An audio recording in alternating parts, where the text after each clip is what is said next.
जय हिंद दोस्तों, स्वागत है आपका आपके अपने YouTube channel the study ocean पर। दोस्तों आज की क्लास में हम लोग यूपी पीसीएस जो 2025 का प्रीलिम्स एग्जाम हुआ है अभी 12 अक्टूबर 2025, इसी एग्जाम की हम लोग कट ऑफ समझेंगे कि क्या कट ऑफ होने वाली है।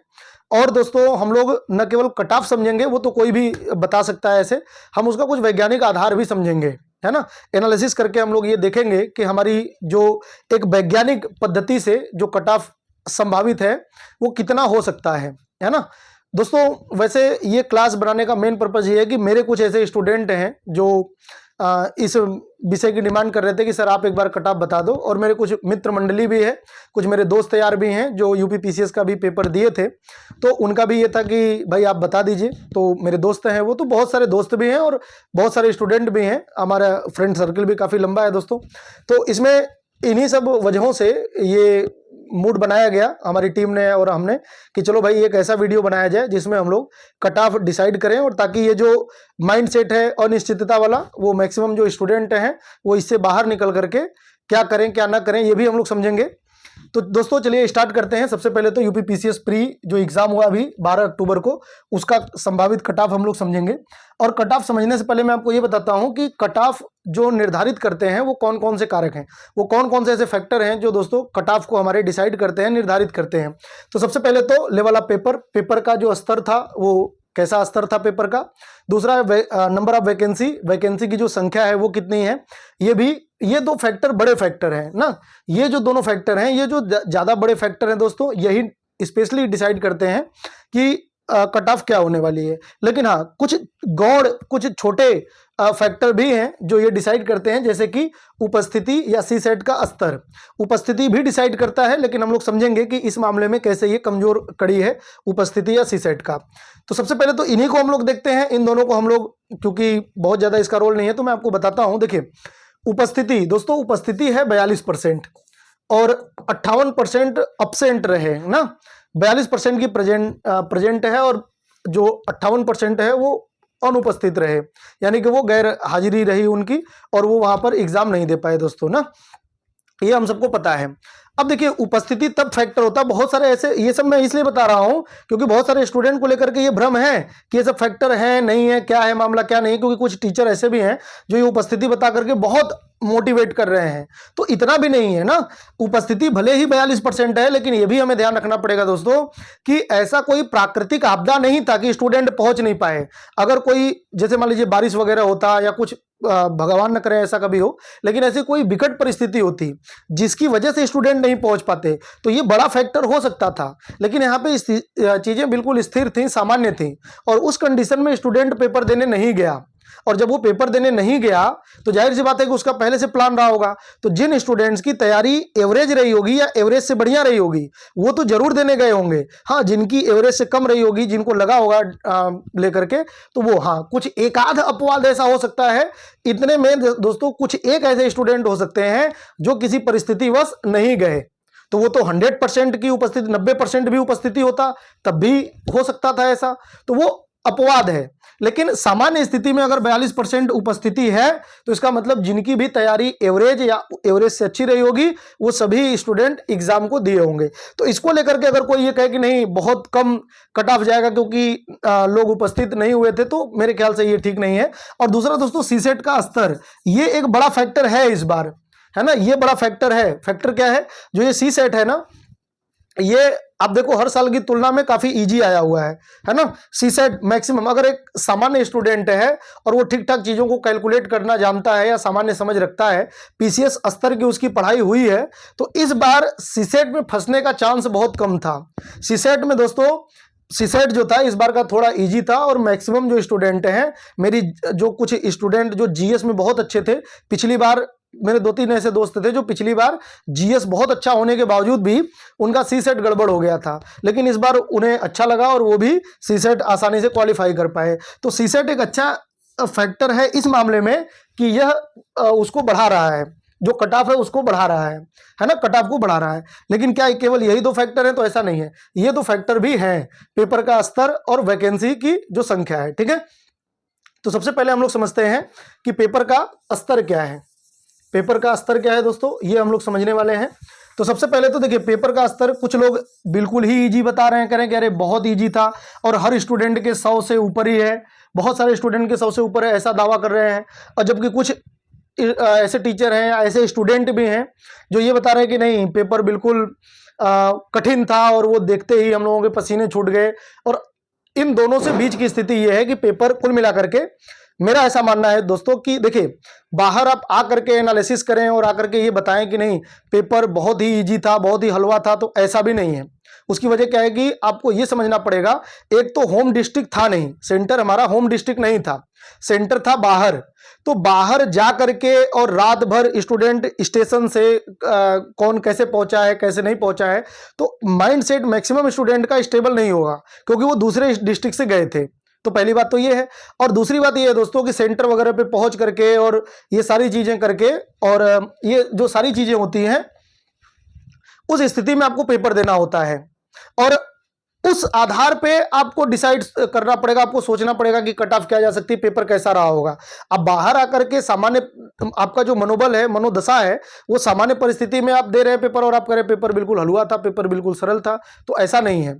और पेपर इतना टफ भी नहीं था। आप देखो पेपर तो मैक्सिमम अगर कोई सीरियस स्टूडेंट होगा तो वो किसी भी एक क्वेश्चन को ऐसा नहीं कह सकता कि नहीं ये क्वेश्चन तो हमने कभी सुना ही नहीं था या देखा ही नहीं था। मैक्सिमम क्वेश्चन परिचित लगे, मैक्सिमम क्वेश्चन परिचित लगे।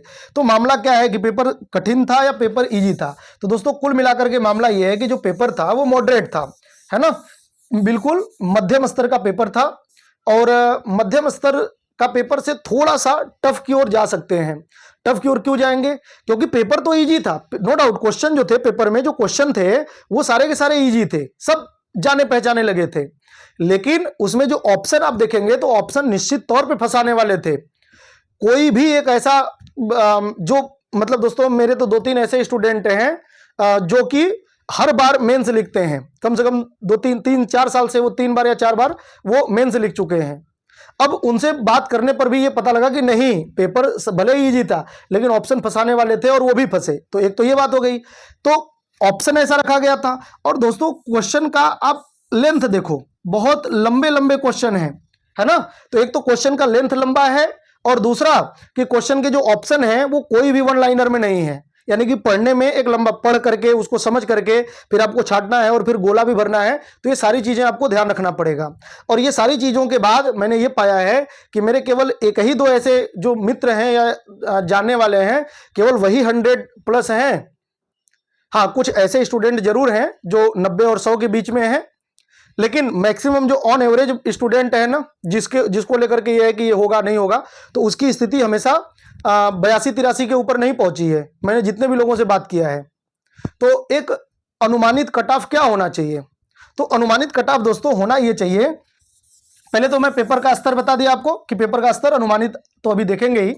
पेपर का जो स्तर है वो कुल मिलाकर के मध्यम है, मध्यम से थोड़ा सा आप टफ की ओर झुकाव रख सकते हैं पेपर का। भले ही क्वेश्चन इजी हो लेकिन हाँ ऑप्शन फंसाने वाले थे और कंफ्यूजिंग थे, इसमें कोई दो राय नहीं है। और दूसरा जो हमारा था, हमने देखा था वैकेंसी। तो वैकेंसी की संख्या भी दोस्तों इस बार जानने में ये आया है कि वैकेंसी भले ही हमारा जो फॉर्म था वो जब हम लोगों ने फिलअप किया था तो 200 नंबर की वैकेंसी पर लोगों ने अप्लाई किया था, लेकिन यह संख्या बढ़ करके लगभग 700+ हो चुकी है, 700+ हो चुकी है। और अभी 150 या 200 और बढ़ने के आसार हैं। और लगभग लेकिन इतना तो कंफर्म है, मैक्सिमम मतलब इतना तो है संभावित कि इतना हो चुका है। हाँ, कुछ एक अभी और बढ़ेगा तो मैक्सिमम ये 900 तक जा सकती है, ये जो हमारी वैकेंसी है। ठीक है, तो कुल मिलाकर के ये है दोस्तों कि वैकेंसी भी ठीक ठाक है, वैकेंसी काफी अच्छी है इस बार। और इस आधार पे देखा जाए तो अब कट ऑफ, यही दोनों फैक्टर इस बार ज्यादा है। कट ऑफ नो डाउट कि सी सेट जो था वो इजी था, तो थोड़ा सा 1-2 नंबर का उछाल हो जाएगा, है ना। लेकिन हम लोग एक बार ये डिसाइड करने से पहले कि कट ऑफ की हमारा जो आंकड़ा है वो कहां तक जाएगा, एक बार आप यहां ध्यान से देखिए कि 2018 में कट ऑफ क्या रहा है। तो जो क्वेश्चन है यहाँ पे, ये नंबर नहीं है, ये क्वेश्चन है। तो दोस्तों जो ये क्वेश्चन है, क्वेश्चन 95, 150 क्वेश्चन में 150 क्वेश्चन हुए थे। 150 क्वेश्चन में कट पीट करके, क्योंकि ध्यान रखना है माइनस मार्किंग भी है 1/3 का, तो 95 क्वेश्चन आपका माइनस मार्किंग करके अनरिजर्व का कहां पे, मतलब कि जो जनरल कैटेगरी है उसकी 2018 में 95 है, 2019 में 88 है, 2020 में 83 है, 2021 में 86 है, 2022 में 83 है, 2000 2023 में दोस्तों 94 है। तो इसी आधार पे आप देखिए ईडब्ल्यूएस का भी लगभग वही आंकड़ा है और ओबीसी का भी लगभग यही आंकड़ा है, बल्कि ओबीसी का तो एक दो बार ऐसा भी हुआ है कि ज्यादा भी गया है। जैसे 2022 में देखिए आप ज्यादा गया हुआ है, 2023 में देखिए ज्यादा गया हुआ है। हालांकि सुप्रीम कोर्ट का अभी जो आदेश आया था, तो अब अगर ये जल्दी से वो हो जाता है, जो मामला है ये अगर सुलझ जाता है, तो ओबीसी का जो कट ऑफ है वो थोड़ा सा नीचे रहेगा। नहीं तो फिर अभी आप ये मान के चलिए कि ओबीसी, ईडब्ल्यूएस और जो जनरल कैटेगरी है, इन तीनों की जो कट ऑफ है वो लगभग आप बराबर रख सकते हैं इसमें। ठीक है। अब एससी एसटी है तो उसी आधार पे आप देख लीजिए कि एससी की कट ऑफ हमेशा 5 से 7 नंबर, 5 नंबर 7 नंबर लगभग इसी औसत से आप देख लीजिए ना। एसटी की उससे 5-7 नंबर है, तो उस आधार पे आप अपना कट ऑफ देख लीजिए दोस्तों। एसटी की तो कट ऑफ काफी डाउन है इसकी तुलना में, लेकिन कभी कभी लगभग एससी के नजदीक ही रही है, जैसे 2023 का आप देख लीजिए। तो दोस्तों कुल मिलाकर के ये है कि अब हमारी कट ऑफ क्या रहने वाली है जो 2025 में है। तो मेरे अनुसार दोस्तों सारी चीजों को जब मैं कैलकुलेट करता हूं और बहुत सारे स्टूडेंट और अपने मित्रों से बात करता हूं, तो मेरी जो कट ऑफ निकल करके आई है मेरे अनुसार, वो दोस्तों अनरिजर्व की जो कट ऑफ है ये 86 +-2 है। प्लस माइनस आप 2 कर लो, इससे ज्यादा नहीं जाने वाली है। ठीक है, बहुत होगा कट ऑफ तो 88 तक जाने वाली है और 84 तक ये जाएगी। उसकी वजह क्या है? इसकी सबसे बड़ी वजह है दोस्तों ये जो कट ऑफ है, तो पेपर तो मॉडरेट है इसलिए हमने मॉडरेट, लेकिन जो ध्यान रखना है कि 700 वैकेंसी है ना, ये भी बहुत कुछ निर्धारित करेगी। हाँ, अगर वैकेंसी कम होती, जितनी थी उतनी ही रह जाती, तो नो डाउट कि ये कट ऑफ थोड़ी उछल करके और जाती और ये 90 से लेकर के 92 तक का आंकड़ा छूती। लेकिन अभी ये जो दोस्तों है उस आधार पे आप ध्यान रखिए कि 86 +-2 आप लेकर के चलें जो कट ऑफ है। इसके अलावा जो ईडब्ल्यूएस है, ईडब्ल्यूएस इनका भी लगभग यही रहने वाला है, ओबीसी का भी लगभग यही रहने वाला है। ठीक है, तो आप ये मान करके चलो लगभग यही है कंडीशन। जहां जो एससी है इनकी दोस्तों रहने वाली है, अगर आप कुल मिलाकर के 80 के आसपास रहते हैं, 80 +-2 कर सकते हैं आप। 80 बहुत है वैसे ना, और 80 बहुत है, 80 का लेकर के आप आंकड़ा चलें। और जो एसटी है दोस्तों ये कुल मिलाकर के आप 72 का आंकड़ा लेकर के चलें, 72। ये मेरा अपना अनुमान है। बाकी जो लड़कियां हैं जिस भी कैटेगरी का मैंने बताया है उसमें से 3 से 4 नंबर आप अपना अनुमान कर सकती हैं, कम करके 3 से 4 नंबर कम करके अपना अनुमान निकाल सकती हैं। तो दोस्तों ये हमारा अपना अंदाज है और इसी के अनुसार कट ऑफ होनी चाहिए। लेकिन आपको क्या लगता है, आप अपना जो नंबर है वो भी आप बताएं, और इसके अलावा आपको संभावित कट ऑफ क्या लगता है ये भी हमारे साथ शेयर करें। और उम्मीद करता हूं कि यह आपके लिए काफ़ी हेल्पफुल है। अब एक चीज़ और भी है कि आगे का राह क्या होगा, बस ये मैं आपको बता देता हूं।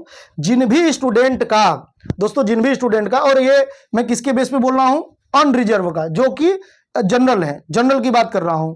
अगर जनरल की जो जनरल कैटेगरी है उनका नंबर 83+ है, 83+ है, और इसी आधार पे ओबीसी और इसी आधार पे दोस्तों जो ईडब्ल्यूएस है, और बाकी एससी और एसटी का इसी जो ये अनुमान मैंने बताया है, तो ये उसी आधार पे आप कम ज्यादा करके देख लोगे कि यहां पर कितना अंतर है, उसी आधार पे यहां अंतर कर लो।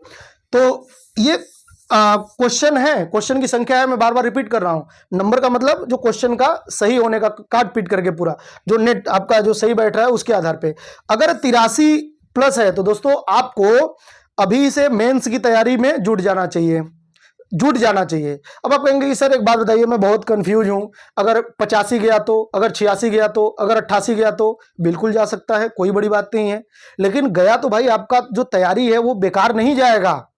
और जब वैकेंसी आएगी 2026 की तो आप अप्लाई करना, तो फिर प्रीलिम्स के लिए जुट जाना, और आपकी ये जो पढ़ाई होगी इस बीच जो आपका ये ज्ञान होगा ये उसमें कैलकुलेट हो जाएगा। आपका ज्ञान आपके पास रहने वाला है, वो बेकार नहीं जाएगा। और इसलिए आप मेंस की तैयारी में जुट जाओ, क्योंकि आप सोचो कि अगर निकल गया आपका तो क्या होगा। आपके पास पीछे 1-2 महीने बिल्कुल खाली, आपने कुछ नहीं पढ़ाई किया और आप इस उम्मीद में थे कि पता नहीं होगा कि नहीं होगा, होगा कि नहीं होगा, और उसके चक्कर में आपने पढ़ाई नहीं किया और आपका नंबर आ गया, तो आपको लगता है इतना आसान हो जाएगा मेंस निकालना। और इसीलिए आपको पढ़ना चाहिए। तो मेरी जनरल सलाह यही है कि जिनकी भी जनरल, ओबीसी या ईडब्ल्यूएस वालों का 83+ है तो उनको धूमधाम से करना चाहिए, तैयारी एकदम अच्छे से करनी चाहिए। बाकी दोस्तों आपको जो भी सलाह है वो आपका कमेंट बॉक्स में आमंत्रित है, आपके जो विचार हैं आप अपना नंबर भी हमारे साथ शेयर करिए। तो दोस्तों उम्मीद करता हूं यह क्लास आपके लिए हेल्पफुल होगा। मिलते हैं नेक्स्ट क्लास में, तब तक के लिए नमस्कार, जय हिंद, जय भारत।